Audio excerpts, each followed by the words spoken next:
Hi, I'm Ronnie. I'm a professional dog trainer. This is my dog Bailey.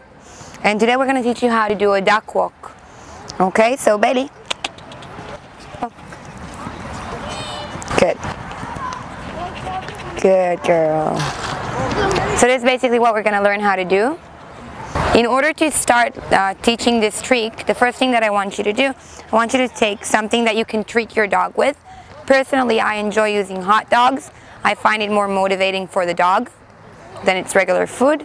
So as you can see, my dog Bailey is extremely interested in what I've got to say to her, and she enjoys having the treats, she enjoys having the communication with me. Good girl. So what I want you to do is I want you to already make sure that your dog is focused when you're working with him. Okay, so we're gonna do it by treating him for eye contact. Bailey, good girl. Good girl. And now I'm making her understand that having eye contact with me is extremely good for her. And by doing that, I'm actually achieving her focus. I'm getting her focus to me. Bay. Good. Hup. Good girl. So make sure that your dog is attentive while you're working with him, or else you're just not going to get into any results, and you're going to get frustrated, and your dog's going to get frustrated, and that's just not fun for anyone. Good girl. Now, the reason I'm keeping on saying good girl whenever I'm doing a new trick or while working with my dog is that I want to give her a marker that what she's doing is right. Okay? So when we're talking about a vocal marker, I can decide what the marker is. It can be yes, it can be good girl, okay? It can actually be any word that you decide, but it has to sound extremely happy, okay? And whenever the dog is doing something good, you have to use it. Okay, so let's see it again. Bay, come here. Good. Bailey, middle. Good girl. So the first thing that I want my dog to do in order to teach her how to do the duck walk, I want her to get between my legs. Okay, now because my dog doesn't know that she's supposed to get between my legs, I'm going to invite her using this treat to come here. So I'm going to do Bailey, good girl. Okay, and I keep on treating her whenever she does it. Bailey, I'm starting to walk. And once again, what I'm doing is I'm opening up my legs and I'm telling her, Bailey, good girl. While repeating this a few times, once I see that she understands the move that is this and what she's supposed to do with it, I'm going to give a name to this trick, and I'm going to say, Bailey, middle, good girl. Okay, now once we're done with this, we're going to continue into actually learning how to do the duck walk. Okay, so that was the first step. The second step is going to be middle, good girl.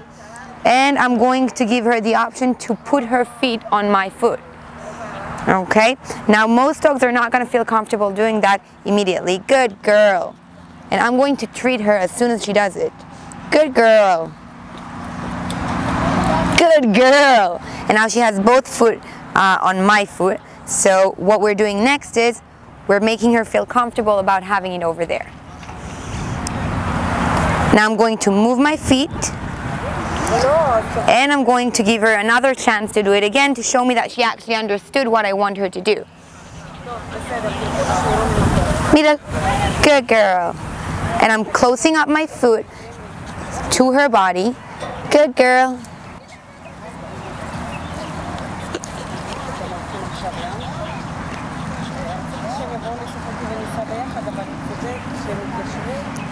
Good girl.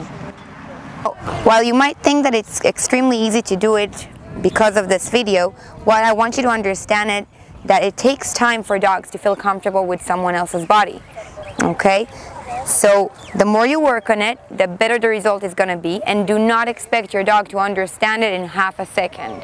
Okay? It can take a few minutes for some of the dogs, and it can also take a few days for another dogs. Okay? So our goal is to make the dog feel comfortable as possible with our body on our feet, okay? And we're not going to push him into putting his feet on our feet. Once we've made sure that the dog is feeling comfortable having her feet on my feet, what I'm going to do is, Bailey, I'm going to start making her feel comfortable about me walking that way. Good girl. Good. Now I'm doing it one step at a time. So it's one step, good girl. Second step, good girl. And then again, one step, good girl. And the second step, good girl. I repeat this a few times, and only after I've done it and I see my dog understanding what she's supposed to do, only then I'm going to start giving this trick a name. Okay, so the trick name is going to be duck walk, and the way that we're going to do it is we're going to actually collar into middle, just like we did at the beginning. So middle, good girl, duck walk. Good. Good girl. Now let someone else try it. Middle. Good girl. Good girl.